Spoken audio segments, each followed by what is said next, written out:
Assalamualaikum warahmatullahi wabarakatuh. Perkenalkan, nama saya Naina Nuraisa dari SPI 1 semester 5. Di sini saya akan mempresentasikan judul dari mata kuliah Historiografi Indonesia. Yaitu judul saya adalah Kolonialisme dan Lingkungan, Eksploitasi Alam Nusantara dalam Dua Narasi Historiografi. Nah, di video kali ini kita akan membahas sebuah kisah sejarah yang cukup gelap. Sebuah cerita yang bukan cuma tentang penjajahan, tetapi tentang bagaimana alam Nusantara ikut diseret, diperas, dan dikuasai. Dan menariknya, cerita ini punya dua versi. Yang pertama yaitu yang ditulis dari kacamata Belanda, dan satu lagi dari sudut pandang kita sendiri, yaitu Indonesia. So, mari kita bongkar kisahnya bareng-bareng ya. Yang pertama itu, alam sebagai korban tak bersuara. Nah, kalau kita ngomongin kolonialisme nih, yang kebayang biasanya perang, penindasan, VOC, tanam paksa, hal-hal yang five buku sejarah lah ya. Tapi jarang banget kita bahas satu korban yang gak bisa teriak, gak bisa protes, tapi pusat itu masih kerasa sampai sekarang. Yap, itu dia alam Nusantara. Hutan jati dihabisin buat kapal perang VOC, tanah subur dipaksa nanam komunitas ekspor, gunung, sungai, laut semuanya jadi alat ekonomi. Tapi gimana sih sejarah ini diceritain? Nah, di sini mulai menarik ya. Karena versi Belanda dan versi Indonesia itu beda banget. Nah, kita masuk ke judul kedua, yaitu narasi Belanda sentris dibungkus rapi dengan kata kemajuan. Dalam historiografi Belanda, eksploitasi alam biasanya digambarkan sebagai modernisasi. Pembukaan hutan disebut pengembangan perkebunan, penebangan jati masif disebut kebutuhan industri maritim. Tanah paksa dibilang sebagai sistem peningkatkan produktivitas. Kayak mereka itu buat ngeframe kolonialisme sebagai berkah buat Nusantara gitu.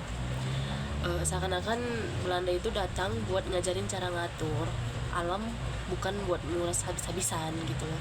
Padahal ya kita aja tahu sendiri ya gimana. Kita masuk ke pembahasan yang ketiga, yaitu narasi Indonesia sentris, realitas yang gak pernah dipoles.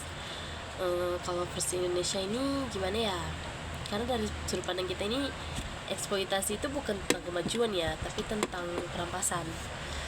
Hutan jati ditebang sampai hampir punah, tanah petani disita buat perkebunan tebu dan kopi.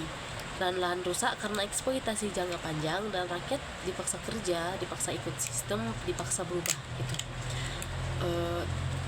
Jadi kalau Belanda bilang mereka mengelola, Indonesia bilang itu merusak. Terus kalau Belanda bilang itu meningkatkan ekonomi, Indonesia menunjukkan bahwa keuntungan itu cuma mengalir ke Eropa aja. Pembahasan keempat itu ada perbandingan dua narasi, siapa yang mengontrol cerita. Nah, disinilah ya letak poin pentingnya. Historiografi itu bukan cuma soal apa yang terjadi, tapi siapa yang nulis dan untuk siapa cerita itu dibuat. Belanda mengemas kolonialisme sebagai proses modernisasi, sementara Indonesia menunjukkan bahwa semua itu punya dampak ekologis yang brutal dan mematikan jangka panjang. Dua narasi ini bikin kita sadar bahwa sejarah lingkungan di era kolonial ini nggak pernah netral. Nah, jadi menurut kalian yang mana yang benar, yang mana yang harus dipercaya? Ya, kalau di historiografi itu ya jarang jawabannya tuh putih ya. Tapi yang jelas kalau kita mau memahami kenapa hari ini lingkungan kita punya begitu banyak masalah, jejaknya ya ada di sini. Di masa ketika alam Nusantara dianggap bukan rumah tapi komoditas. Dan tugas kita sekarang adalah membaca sejarah bukan cuma dari apa yang ditulis, tapi dari apa yang selama ini disembunyiin. Baiklah, sekian dari presentasi saya. Bila ada yang kurang saya mohon maaf. Wabillahi taufiq wal hidayah. Assalamualaikum warahmatullahi wabarakatuh.